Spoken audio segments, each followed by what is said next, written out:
தொண்டர் இளைஞர் நலச்சங்கத்தின் சார்பாக முத்தான முதற்கண் வணக்கத்தை தெரிவித்துக் கொள்கிறேன். இங்கு முத்தரையின் மூச்சாய் திரு கே செல்வகுமார் முத்தையர் அவர்களுக்கும் எனக்கு முன் உரையாற்றியிருந்த மணிகண்டன் அவர்கள் எங்களிடம் சேகர் அவர்களுக்கும் முதற்கண் வணக்கத்தை தெரிவித்துக் கொள்கிறோம்.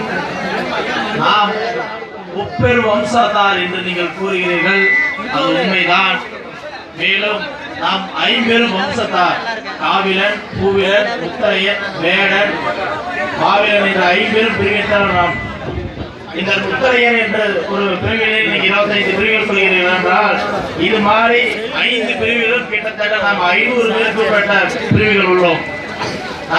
நம்மை மட்டும் இணைத்தால் தமிழ்நாட்டை மட்டுமல்ல இந்தியாவை ஆளக்கூடிய சக்தி நாம் மட்டும்தான். இது மேலே பேச்சுக்காக சொல்லவில்லை. அதாவது பாரத நாடு, இந்த நாட்டின் பேரு பாரத நாடு. இந்த நாட்டை ஆண்ட மன்னன் பேரு பரத மன்னன். அவன் வேடர் குலத்தை சார்ந்தவன் என்று நான் சொல்லவில்லை, கல்வெட்டு செப்பேடு ஓலைச்சுவடிகள் சொல்கிறது. அந்த பரதனின் பெயரே பாரத நாடாக மாறியது. பாரத போரில் பல்வேறு கோடி மக்களை இழந்த சமுதாயம் நம் சமுதாயம். இவனுடைய வரலாற்றுக்கு சொந்தக்காரான சமுதாயம் நாம். வரலாறு குறிப்பாக இந்த கண்ணப்ப நாயனாரை பற்றி சொல்ல வேண்டும் என்றால், எனக்கு முறையாற்றிய தம்பி நிறைய சொல்லி சென்று விட்டார். நான் உங்களுக்கு தெரியாத சில வரலாற்றுகளை, சில மன்னர்களை மட்டும் குறிப்பிட்டு சொல்ல போகிறேன். வருடந்தோறும் ஆடி 18 அன்று கொல்லிமலையில் ஒரு மன்னனுக்கு விழா எடுக்கப்படுகிறது. அந்த மன்னன் யார் என்று கேட்டால் வள்ளல் வல்வில் ஓரி. அவன் ஒரு வேடர் சமுதாயத்தை சார்ந்தவன். 1ஆம் நூற்று மாமன்னன் என்றால் எவராவது சொல்ல முடியுமா? வரலாறு சொல்லுகிறது. புறநானூறு அகநானூரில் பாடப்படுகிறது. வள்ளல் வல்வில் ஓரி, கண்ணப்ப நாயனார், கொடிவேரி நாட்டிய கொங்கால்வான், நாமக்கல் மாவட்டத்தில் அணை கட்டிய அல்லாத இளைய நாயகன். இது மாதிரி சொன்னா சொல்லிட்டே போலாம்.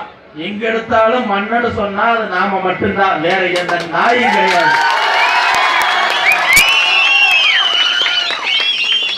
எனக்கு முன் உரையாற்றிய தம்பி சொன்னார், வரலாறு மறைக்கப்படுகிறது, நான் சொல்கிறேன் திரிக்கப்படுகிறது. ஒரு சிம்பிள் கான்செப்ட். அதாவது வரலாறு தொலைந்து போனதுக்கான சின்ன காரணம் என்றால் தம்பி சொன்னதான். தம்பி எல்லாமே சொல்லிட்டாரு, இருந்தாலும் அதிலிருந்து குறிப்பெடுத்து நான் சொல்கிறேன். அதாவது ஆட்டுக்குட்டியா வளர்த்து நீங்க ஆட்டுக்குட்டியா போயிட்டான்னு சொன்னாரு. அதான் உண்மை. அதாவது ஒரு வரலாறு, அதாவது இந்த இடத்துல இந்த தென்னை மரத்துக்கு அந்த பக்கம் பார்த்தீங்கன்னா ஒரு மிகப்பெரிய மாளிகை இருக்குது. கோடான கோடி செல்வங்கள் உள்ள கொட்டி கிடக்கு. தங்க வயலுடைய எல்லா பவுனும் எல்லாமே கிடக்குது. அப்படி இருக்குன்னு எல்லாத்துக்கும் தெரியுது. நீங்க என்ன பண்ணுவீங்க? எட்டி பார்ப்பீங்க. எட்டி பார்த்து நாம் நல்லா அப்படியே வீட்டுக்கு போயிடும். இன்னொருத்த வரலாம் எட்டி பார்க்கறாங்கன்னா அந்த கல்யாணி போய் வீட்டுக்கு போவான். வீட்டுக்கு போய் வேணும்னு ஒரு நாள் உட்கார்ந்து எட்டி பார்த்துட்டு வருவான். அடுத்த நாள் என்ன பண்ணுவான்? வீட்டுக்குள்ள போய் கோந்து பார்த்து பார்ப்பான். அடுத்த நாள் படுத்துக்குவான். இப்படி படுத்து சொத்து அவ்வளவுதான் ஆகி போச்சு. நாம வேடிக்கை பார்த்து இருந்துட்டோம். நம்மளோட வரலாறு நம்ம பசங்களுக்கு, நம்ம பேர பிள்ளைகளுக்கு நம்ம அப்பா முப்பாட்ட சொல்லி கொடுத்துருந்தா நாம யார் நமக்கு தெரிஞ்சிருக்கு. அப்படி சொல்லி கொடுக்கல, பரவாயில்ல சொல்லி கொடுக்கறதா நம்ம செல்வன் வந்திருக்காரு, அவர் நல்லா சொல்லி கொடுப்பாரு. அதனால அத வரலாறுல நீங்க மீட்டெடுக்க வேணும்.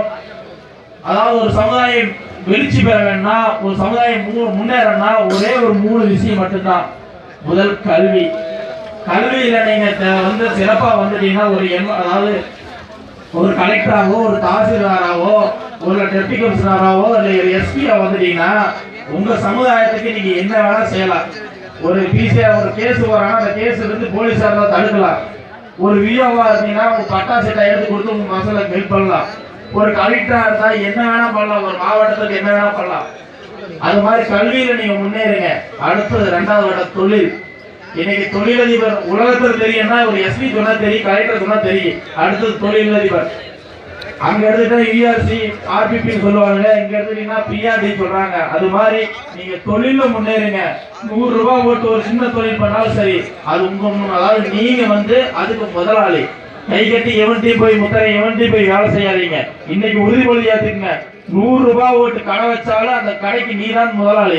அதனால இன்னிலிருந்து நீங்க முதலாளி ஆகும் நினைச்சீங்க. நாம ஆண்ட பரம்பரை, இந்த ரத்தத்துல ஓடுது ஆண்ட ரத்தம்.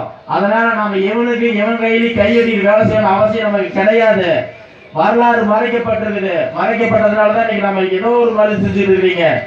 நான் நேரம் கம்மியா இருக்கேன். இன்னொரு 3வது விஷயம் சொல்ல, அரசியல். அரசியல் இருந்தா நீங்க என்ன வேணா பண்ணலாம். இந்த ஊர்ல நீங்க கவுன்சிலர் இருந்தீங்கன்னா நீங்க சொல்ற இடத்துல லைட் எரிய, சொல்ற இடத்துல காரோட போக, கவர்மெண்ட்ல என்ன வந்தாலும் உங்களுக்கு கிடைக்கும். தம்பி சொன்ன மாதிரி டிசில வாங்கினாலும் வாங்கலாம், எம்டிசி வாங்கினாலும் வாங்கலாம், ஓபிசி வாங்கினாலும் வாங்கலாம். நாம நினைக்கிறது அரசியல் இருந்தா மட்டும்தான் சாதிக்க முடியும். அதனால ஒவ்வொருத்தரும் அரசியல்வாதி ஆகும்னு நினைச்சுக்கங்க. உங்களோட ஓட்டு பிச்சுக்கு ஒவ்வொரு நாளும் வருவானுங்க. இந்த எலெக்ஷன் 5 வருஷத்துக்கு அப்புறம் தான் வருவீங்க.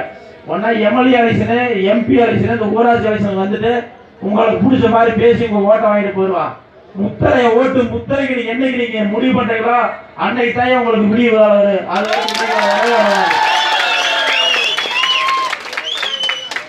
நம்ம ஓட்டு நமக்கு தானே என்னைக்கு நீங்க முடிவு பண்றீங்களோ அன்னைக்கு தான் இந்த சமுதாயத்துக்கு ஒரு விடிவு நாள் வரும். அன்னைக்கு தான் பிள்ளையார் சொல்லி போறேன் நீங்க நினைச்சுக்கீங்க.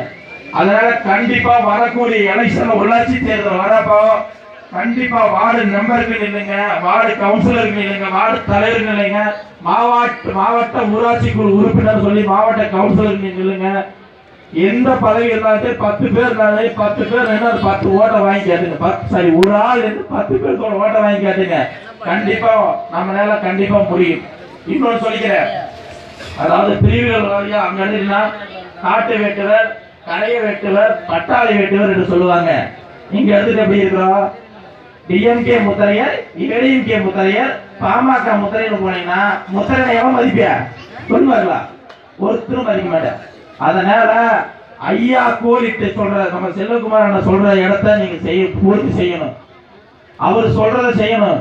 ஜாதிக்காக நீங்க எப்ப உயிரையும் கொடுக்கவும் தயாரா இருக்கணும், தேவைப்பட்டா உயிரை எடுக்கவும் தயாரா இருக்கணும். ஒரு சமுதாயத்தை வழிநடத்துறது சாதாரண விஷயம் இல்ல. நான் வழிநடத்திட்டு இருக்கிறேன். நான் வழிநடத்திட்டு இருக்கேன்னா அதோட அனுபவம் எனக்கு தெரியும். நான் ஒரு சங்கத்துல கவுசல் போட்ட காலத்துல இருந்து ஒன்றிய செயலா இருந்த, மாவட்ட பொறுப்பா இருந்த, யாருமே சொல்லல. தம்பி சொன்ன மாதிரி ஆளாளுக்கு சங்கம் வச்சாங்க, ஒண்ணுமே நாசமா போச்சு. நான் சங்கம் ஆரம்பிச்சு நான் ஒரு தேசிய கட்சியில சட்டமன்ற தேர்தலில் போட்டிட்டு இருக்கிறேன்.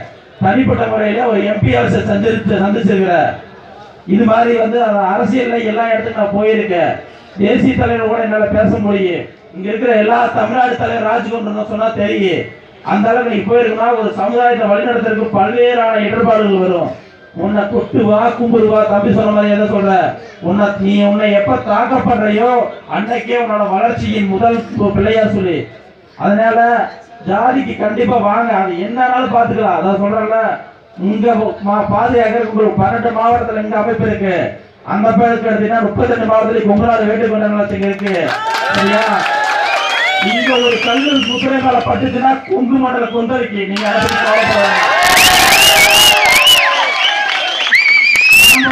திருவண்ணாமலை இருந்து செங்கல்பட்டுல இருந்து எல்லா பக்கம் நாம இருக்கோம். அதான் சொல்றோம்ல, ஒவ்வொரு பக்கம் ஒவ்வொரு பேர்ல பிரிஞ்சு கிடக்குறோம். நாம கூடி விரைவில் சேர்ற காலம் வந்துருச்சு. கண்டிப்பா சேருவோம். நாங்களாம் கூடி பேசுறோம். கண்டிப்பா அந்த சமுதாயத்துக்கு ஒரு கட்சி தேவைப்படுது. இந்த மாவட்டம் சொல்லியோ ஒன்றியத்தில கொங்கு மண்டலம் தமிழ்நாடு கிடையாது, இந்திய அளவுல கட்சி வரப்போகுது. கண்டிப்பா நாங்களாம் ஒன்று சேர்த்தான் போறோம். அதை மறுபடியும் பேசுவோம். இந்திய அளவுல அரசியல் நம்ம பண்ணுவோம். தமிழ்நாட்டுக்கு ஒரு 32 மாதத்துக்கு மாவட்டத்துக்கு மட்டும் நான் தலைவராக இருக்க ஆசைப்படல. இந்திய ஆண்ட பரம்பரை பரம்பரை,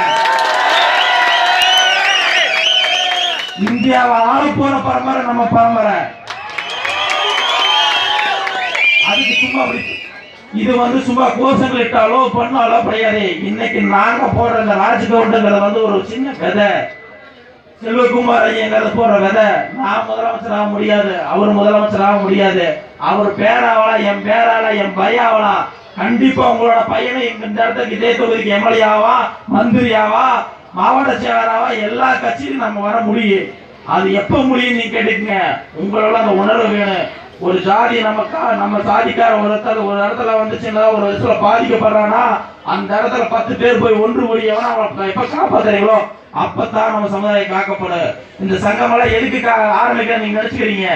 ஒரு சமுதாயத்தோட தன்மானம் அவனோட உரிமையை தட்டி பறிக்கிறப்போ ஒரு சமுதாயத்தோட கேடயமை இருந்து பாதுகாக்கிறது அந்த சங்கம் ஆரம்பிச்சிருக்குது. அதனால சங்கத்துக்கு நீங்க எப்போதுமே உறுதுணையா இருக்கணும். தம்பி சொன்ன மாதிரி 1000 சங்கம் வர 1000 சங்கம் போகு. உங்களுக்கு சரியான தலைவனை நீங்க என்னைக்கு தேர்ந்தெடுக்கிறீங்களோ அப்பதான் அந்த தலைமுறையோட தலையெழுத்து மாறு. அதனால நல்ல தலைவர்களை தேர்ந்தெடுத்திருக்கிறீங்க. ஒரு சங்கத்துக்கு தம்பி சொன்ன மாதிரிதான் 5 பேர் 10 பேர் எண்ணிக்கை முக்கியம் கிடையாது, கொள்கை கோட்பாடு தான் முக்கியம். கண்டிப்பா வரக்கூடிய உள்ளாட்சி தேர்தலில் நீங்க ஜெயிக்கணும். வரக்கூடிய டிஎன்பிசி எக்ஸாம்ல நீங்க எல்லாரும் கலெக்டர் ஆகணும், எஸ்பி ஆகணும், எல்லா தொழிலையும் வரணும். நாம இல்லாத ஃபீல்டே இருக்கக்கூடாது. ஒரு ஊர்ல பிச்சை எடுக்கிறான்னு சொன்னா அந்த ஊர்ல பிச்சைக்காரன் அதிகமா சம்பாதிக்கணும் நாமளா இருக்கும் நீங்க நினைக்கணும். ஒரு தொழிலதிபர்னா அதிகப்படியான ஒரு 1000 பேருக்கு கீழே அவன் பேருக்கு கீழே 10 லட்சம் பேர் 10 லட்சம் பேருக்கு கீழே 15 கோடி பேர் வேலை செய்யணும் நீங்க நினைக்கணும். நீங்க எப்போ ஒரு 100 மார்க் எடுக்கணும்னு ஆசை நினைக்கிறீங்களோ அப்பதான் 35 மார்க் எடுத்து பாஸ் பண்ண முடியும். நான் 35 மார்க் எடுத்து பாஸ் பண்ணணும்னு நினைச்சா நீங்க ஃபெயிலா தான் போவீங்க. அதனால இலக்கு பெருசா இருக்கணும். என்னைக்கு உங்களோட அதிகபட்ச இலக்கு வச்சு நீங்க முயற்சி செய்றீங்களோ அன்னைக்கு கண்டிப்பா நீங்க ஜெயிப்பீங்க. அன்பு பெண்கள் கூடியிருக்க பெண்களுக்கு ஒரே ஒரு விஷயத்தை சொல்ல விரும்பல. இங்க தாய்மார்களுக்கு சின்ன குழந்தைகளுக்கு சிறுவர்களுக்கு ஒரு விஷயத்தை சொல்ல தர. அன்பு சொந்தங்களே தாய்மார்களே, இந்த கலப்பு தீர்மானத்தை வேற இருக்கு. முத்திரையும் தான் கல்யாணம் பண்ணணும்.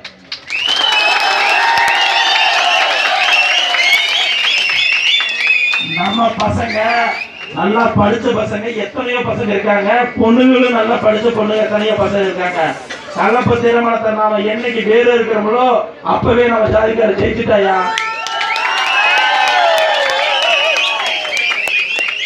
குத்துகளுக்கு எப்படி உள்ளதா எரியணும், கட்ட முட்ல எரியக்கூடாது. என் பெண்களுக்கு புலியை முரத்தால் அடித்து எரியும் வீரம் கொண்டு இருக்குது.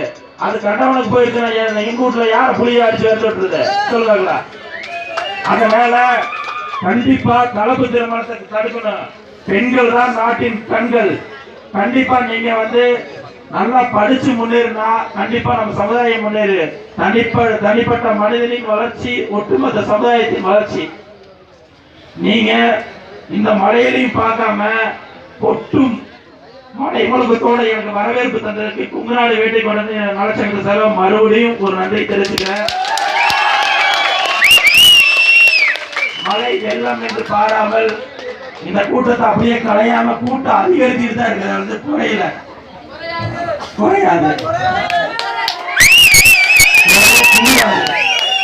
குறையக்கூடாது. நிறைகுணமும் தழும்பாது, குறைகுணமும் தழும்பாது.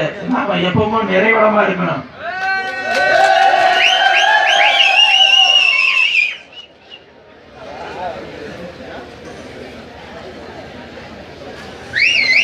கண்டிப்பா வரக்கூடிய சமுதாய கூட்டங்கள்ல நீங்க எல்லா பக்கமும் அண்ணன் போற கூட்டங்கள்ல நீங்க போய் கலந்து கொள்ள வேண்டும். ஏன்னு கேட்கறா, ஒவ்வொரு கூட்டத்துக்கும் ஒவ்வொரு கருத்துக்கள் வேறுபாடுகள் இருக்கும், நிறைய தெரிஞ்சுக்க முடியும். அப்படிங்கும் போது நீங்க எல்லா பக்கமும் கலந்துக்கிட்டு இந்த சமுதாயத்தை வழிநடத்துறதுக்கு உறுதுணையா இருக்கணும்.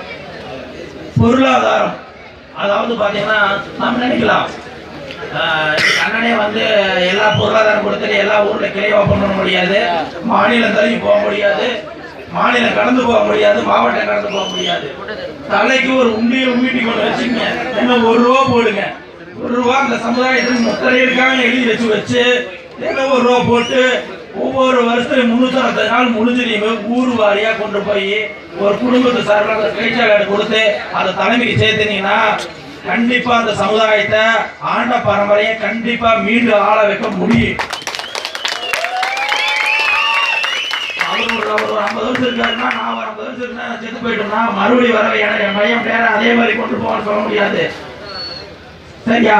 அதனால நீங்க எல்லாருமே தலைவராகவும் நினைங்க. தலைவர் ஆகும்னா அந்த ஊருக்கு தலைவராக இருந்தாலும் ஊரை வழிகாட்டி கொண்டு போற தலைவராக இருங்க. கண்டிப்பா வரக்கூடிய சட்டமன்ற தேர்தலையோ இல்ல நாடாளுமன்ற தேர்தலையோ இந்த உள்ளாட்சி தேர்தலையுமே